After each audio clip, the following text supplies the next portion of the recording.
नमस्कार, संघर्ष वृत्तवाहिनीमध्ये आपलं स्वागत। घेऊया ठाणे आणि आसपासच्या परिसरामधील घडणाऱ्या महत्त्वाच्या घडामोडींचा आढावा। श्री साईनाथ सेवा समितीच्या वतीने वर्तकनगर येथील श्री साईबाबा मंदिराचा 39वा वर्धापन दिन उत्सव सोहळा मोठ्या श्रद्धा, भक्तिभाव आणि उत्साहात संपन्न होत आहे। 3 दिवस चालणाऱ्या या सोहळ्याची सुरुवात 12 नोव्हेंबर रोजी ठाण्याचे आमदार संजय केळकर आणि त्यांच्या पत्नी कमल केळकर यांच्या हस्ते साईबाबांच्या पूजा, अर्चा आणि आरतीने झाली आहे। यानंतर उपस्थित साई भक्तांना आमदार केळकर यांच्या हस्ते लाडू प्रसादाचं वितरण करण्यात आले। उत्सवाच्या निमित्ताने माजी नगरसेवक स्वर्गीय बळीराम वासुदेव नैबागकर यांच्या स्मृतीस अभिवादन करण्यात आले।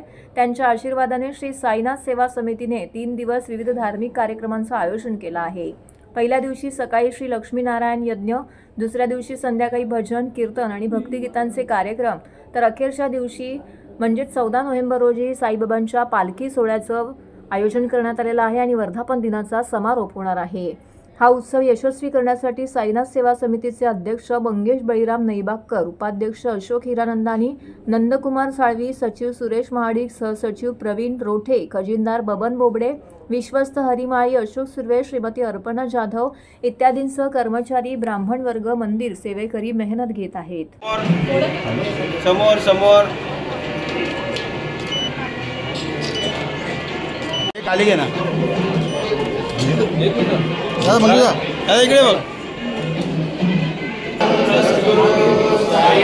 गुरुजी, बाजू गुरुजी, गुरुजी, गुरुजी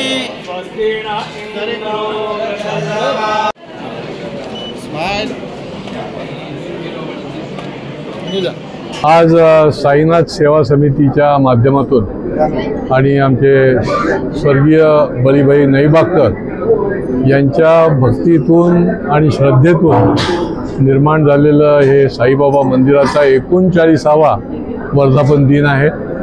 आजपासून या वर्धापन दिनाची सुरुवात झालेली आहे। 3 दिवस हा उत्सव चालतो। अतिशय उत्साहामध्ये हजारो भक्तगण या ठिकाणी येतात। आज पहिलाच दिवस आहे। सकाळी 5:30 वाजल्यापासून आज बाबांची पूजा या ठिकाणी संपन्न झाली आणि शेकडो भक्तांच्या उपस्थितीमध्ये या ठिकाणी ही पूजा संपन्न झाली। सुवर्णासनामध्ये बाबा बसलेले आहेत आणि श्रद्धा आणि सबुरीचा जो मंत्र आहे तो बाबांनी सगळ्या दुनियेला दिलेला आहे। त्या मंत्राकरता, तो मंत्र जपण्याकरता हजारो भक्त पुढचे 3 दिवस या ठिकाणी दर्शन घेण्यासाठी येणार आहेत। मी सगळ्यांना आवाहन करीन की सर्व तमाम साई भक्तांनी या प्रतिशिर्डीच ही मंदिर आहे आणि 39 वर्ष अतिशय भक्तिभावाने या ठिकाणी पूजा, अर्चा आणि विविध सामाजिक उपक्रम देखील चालतात। या ठिकाणी भजन कीर्तन होणार आहे। अनेक प्रकारचे उपक्रम या 3 दिवसामध्ये संपन्न होणार आहे। बाबांकडे मी हेच मागणं केलं आहे की सगळ्यांना सुखी ठेव, सर्वांना आनंदी ठेव, समाधानी ठेव आणि ही जी विकासाची गाडी चाललेली आहे या गाडीमध्ये सर्वांचा हात त्या ठिकाणी लागो। बळीराजा आमचा संकटामध्ये आहे।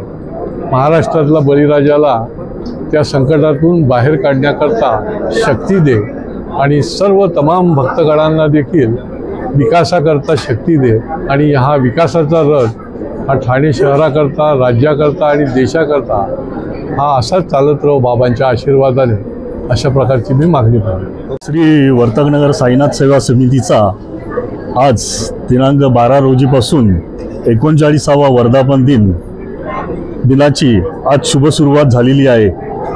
आज प्रातः सकाळपासूनच 5 वाजल्यापासून आज माननीय आमदार संजयजी केळकर साहेब यांच्या उपस्थितीमध्ये आज पहिले बाबांचे मंगल स्नान झाले, त्यानंतर बाबांची महापूजा, आरती झाली।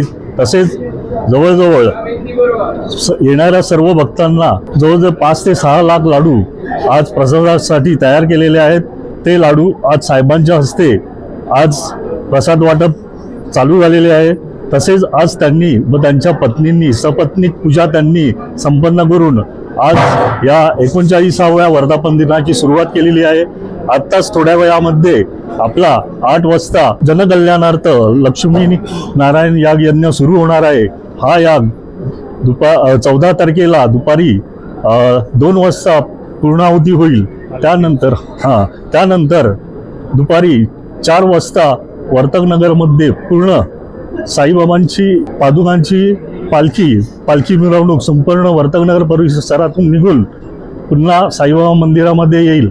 या कार्यक्रमासाठी वर्तकनगर साई समितीने वर्तकनगरमध्ये पूर्ण विद्युत रोषणाई तसेच वर्तकनगर येथे महाप्रवेशद्वार केलेले असून साईबाबा मंदिराच्या आवारामध्ये ताजमहलचे स्वरूप आणलेले आहे. होम हवनाचा तसेच भजन कीर्तन गायन असे अनेक धार्मिक उपक्रम श्री साईनाथ सेवा समिती संस्थेचे संस्थापक अध्यक्ष स्वर्गीय बळीभाई नैबागकर यांचे स्मरण करून या वर्धापनाची आज सुरुवात केलेली आहे. सर्व नागरिकांना आवाहन करण्यात येत आहे की सध्या डासांमार्फत पसरणाऱ्या डेंग्यू या आजाराचा प्रसार रोखण्यासाठी प्रत्येकाने पुढील प्रमाणे कार्यवाही करावी. डेंग्यू आजार एडिस इजिप्ती हा डास चावल्याने होतो. या डासांची पैदास साचलेल्या किंवा साचवलेल्या स्वच्छ पाण्यामध्ये होते. 8 दिवसांपेक्षा जास्त दिवस पाणी उघडे व साचून राहिल्यास त्यात डास अंडी घालतात. अंड्यांच्या अळ्या तयार होऊन पुढे डास तयार होतात. यासाठी आपल्या घरातील पाणी साठे उदाहरणार्थ बॅरल्स, पिंपे, टाक्या, हौद, रांजणे इत्यादी दर आठवड्याला रिकामे करून घासून पुसून कोरडे करून पुन्हा भरावे. 1 दिवस कोरडा दिवस म्हणून पाळावा. पाणी साठ्यांना घट्ट झाकणे बसवावीत किंवा जुनी साडी, चादर, धोतर यांनी बांधून झाकून ठेवावीत, म्हणजे डास त्यात जाऊन अंडी घालणार नाहीत. घराच्या गच्चीवर, आजूबाजूला, अंगणात कोठेही पाणी साचू देऊ नये. भंगार सामान उघड्यावर टाकू नये. उदाहरणार्थ टायर्स, प्लास्टिक सामान, कुंड्या, टाकाऊ वस्तू इत्यादी. अशा सामानात पावसाचे पाणी साठून त्यात डेंग्यूच्या डासांची पैदास होते. घरातील कूलर्स, फ्रीजच्या पाठीमागील ट्रे हे देखील वेळोवेळी कोरडे करावेत. लक्षात ठेवा, नुसत्या फवारणीने डास घनता कमी होत नाही, तर त्यासाठी डास पैदास ठिकाणे नष्ट करणे ही आपल्या सर्वांची जबाबदारी आहे. कोणताही ताप अंगावर न काढता जवळच्या शासकीय रुग्णालयात मोफत औषधोपचार घ्या. अशा प्रकारे नागरिकांनी सहकार्य केल्यास डेंग्यूचा प्रसार रोखणे सहज शक्य आहे.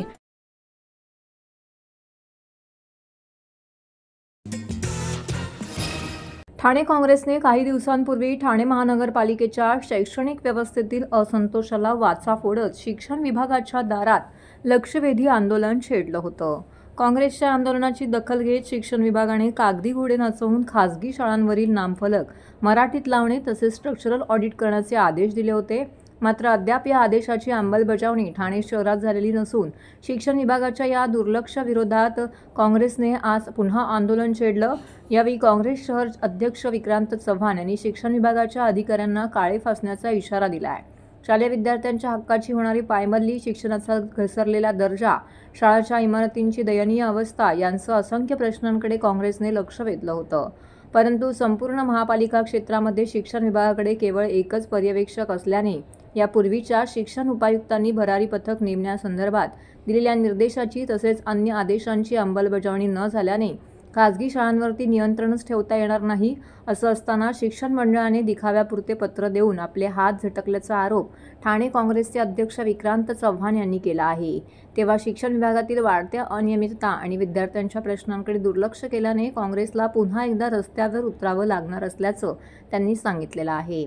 प्रदेश काँग्रेसचे सरचिटणीस श्रीरंग बर्गे, अर्थतज्ञ विश्वास उटगी, प्रदेश सचिव मधु मोहिते यांच्या मार्गदर्शनाखाली करण्यात आलेल्या आंदोलनाच्या वेळी कार्यकर्त्यांनी हातामध्ये फलक घेत जोरदार घोषणाबाजी करत महापालिका प्रशासन आणि सत्ताधाऱ्यांवरती जोरदार टीका केली आहे. ठाणे शहर काँग्रेसचे अध्यक्ष विक्रांत चव्हाण यांच्या नेतृत्वाखाली ठाणे महापालिका शिक्षण विभागाच्या कार्यालयाबाहेर हे आंदोलन करण्यात आलं होतं. यावेळी काँग्रेसचे मुख्य प्रवक्ते राहुल पिंगळे, हिंदूराव गळवे, रवींद्र कोळी, स्मिता वैती, निशिकांत कोळी, राजू शेट्टी, जावेद शेख, अंजनी सिंग, सुरेश पुहीर, अब्बास भाई, श्रीरंग पंडित, निलेश पाटील, आनंद सांगळे, शीतल आहेर, शांती एलावडेकर, संगीता कोटल यांच्यासह अनेक पदाधिकारी कार्यकर्ते मोठ्या संख्येने उपस्थित होते. या देशाचंच नव्हे तर या जगाचं भविष्य हे लहान मुलं आहेत, हे विद्यार्थी आहेत. तुम्हाला आम्हाला सर्वांना लहान मुलं आहेत, विद्यार्थी आहेत आणि विद्यार्थींवरती देशाचं भवितव्य अवलंबून असतं आणि विद्यार्थी हे देशाचं भवितव्य असतात आणि त्यांचं भवितव्य घडवण्याचं काम तुम्हा आम्हा सर्वांचं समाजातील विविध घटकांचं आहे. मग पत्रकार असतील,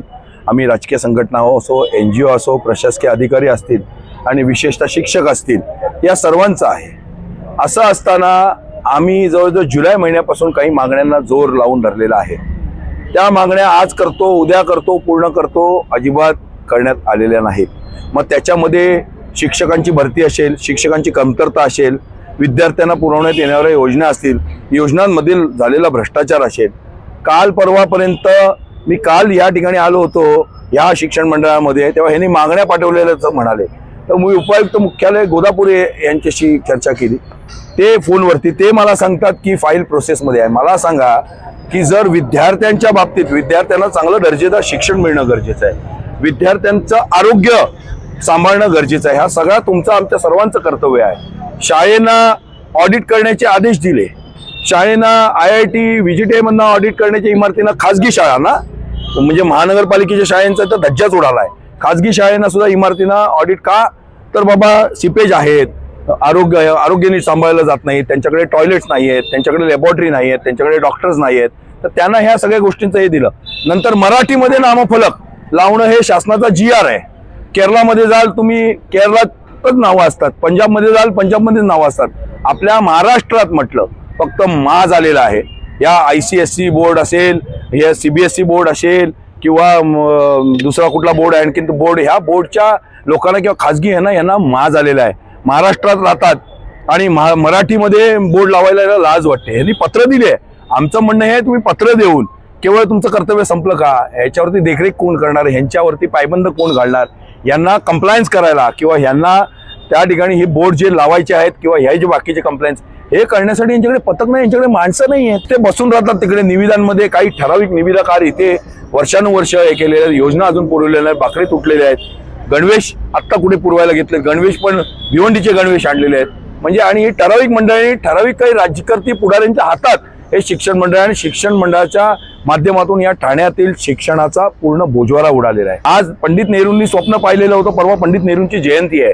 पंडित नेहरूंनी स्वप्न पाहिलेलं होतं, मेरा हर देश का बच्चा पढ़ लिख के सक्षम होना मागता है. लोकमान्य टिळकांनी पहिली शाळा काढली होती महाराष्ट्रातली, ती याच्यासाठी काढली होती की आपल्या गोर गरीब विद्यार्थ्यांना सावित्रीबाई फुले असतील, महात्मा फुले असतील, यांनी महिलांसाठी शाळा काढल्या, रात्रीच्या शाळा काढल्या. ते कशासाठी? तर आपण साक्षर झालो पाहिजे. आपला विद्यार्थी हा प्रत्येक गोर गरीब घरातील विद्यार्थी किंवा मुलं बाळ शिकून मोठी झाली पाहिजे, स्वतःच्या पायावर उभी राहिली पाहिजे.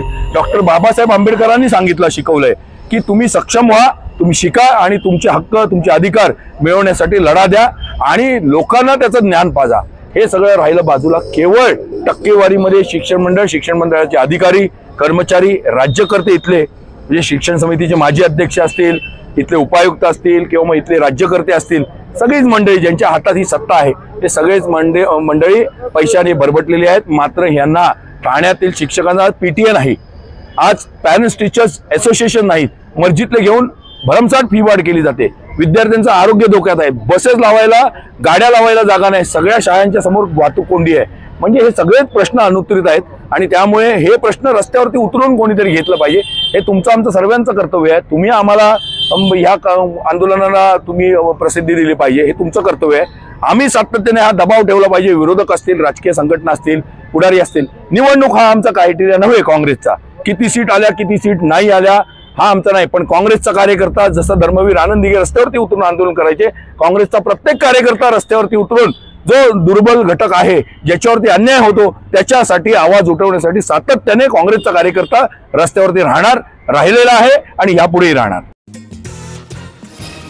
ढोकाई येथील हायलँड पार्क येथे असलेल्या 50 वर्ष जुन्या कुलदेवतेचं मंदिर मूर्तीसह गायब झाल्याची तक्रार पोलीस स्थानकामध्ये नोंदवून घेत नसल्याची तक्रार ग्रामस्थांनी आमदार संजय केळकर यांच्याकडे केली आहे।